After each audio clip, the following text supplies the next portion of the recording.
G'day guys. This is my Irish Red. I've nitrogenated it, so it's on Nitro, and it tastes pretty good. If you want to see how I did it, stay tuned.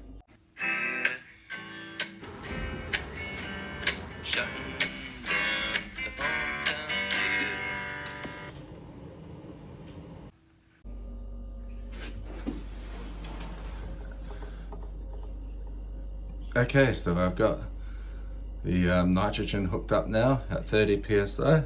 It's been carbonating for about 5 days at 5 psi. Let's have a look. Oh, that looks foamy, and that looks creamy. That's a good sign.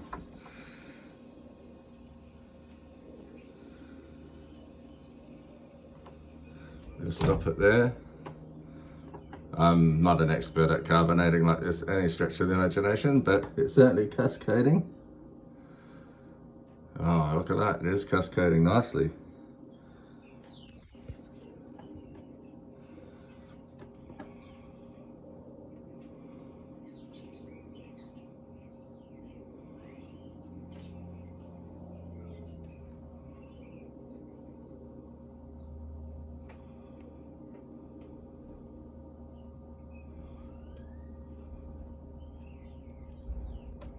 Now we'll top it up.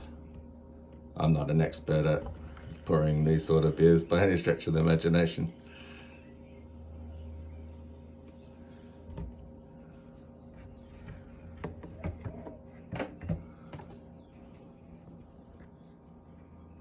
I guess the key thing is what's it taste like. Cheers. Oh, that tastes pretty good. It's my Irish Red.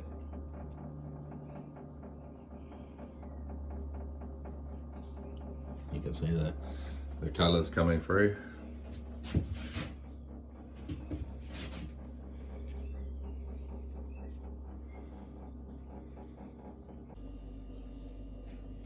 Well, yeah, this is my Irish Red that's on nitrogen.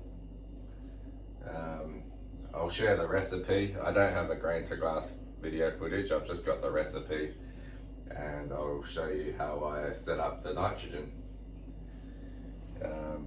Yeah. So my OG was 1.042, final gravity 1.009. Use pale malt Munich at 3 and 1 kilos, crystal 0.22, and roast barley 0.05 kilos. Mash was 65 degrees for 60 minutes and a mash out. Used East Kent Goldings, 50 grams. My yeast I used was Saf Ale SO4, Bama water additions. And I fermented this at actually 20 degrees Celsius, and it finished in about 5 days, and then I chilled it down for a couple of days and then kegged it. So this is my setup. I've got 3 taps on my kegerator. This one is my Nitro tap. In my kegerator, I've got a nitrogen cylinder with a mini regulator sitting at 30 psi, and that's going to this keg here to dispense it out of the tap. So the Nitro is 30 psi, and I previously carbonated the beer at 5 psi with CO2 just to get carbonation. I adjusted my PSI with one of these inline regulators from Kegland, and I just set that to 5 psi. That way I could get this keg at 5 psi, whereas all my other kegs that I use are usually 12 psi. So yeah.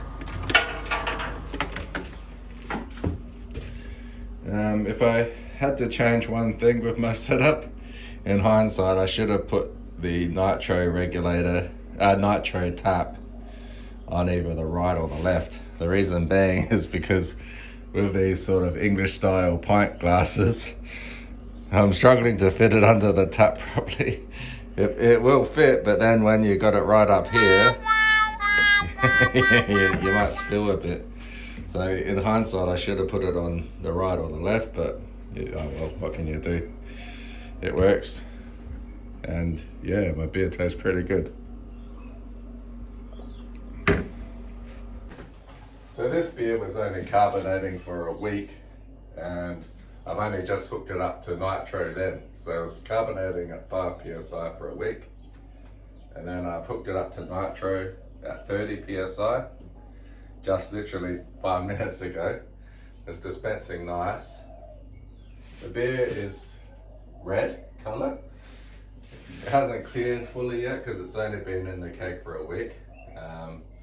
But it does have a nice red hue. I don't know if you can see that very well. Yeah, if I hold it up to the light there, you can certainly see the red hue. Yeah, certainly red. Sorry, that's not the best light to see, but it's certainly a red hue, yeah. Holding up to the light, and you can sort of make out my hand there, so it's clearing and it's got a good red hue, but from here, but certainly does have a red hue. The head is quite small, but creamy white head, and it does last. Like, I poured this beer 5 minutes ago and it's still got a good white head on it. Oh, it's very nice maltiness on the aroma. Not very hoppy. I didn't want too hoppy for this style.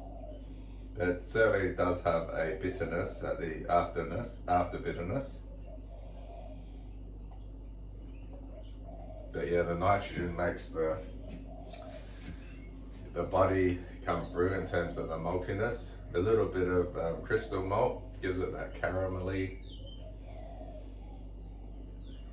feeling, and it's quite sessionable. There is a slight carbonation there, but not much. But yeah, it's the Nitro really makes it creamy and very easy to drink this. It's only moderate strength, 4.2 I think percent ABV, but I'm very happy with this. On Nitro, it certainly makes a difference. If you like what you saw and you want to see more videos like this, please hit like and subscribe. Thanks for watching, guys. Cheers.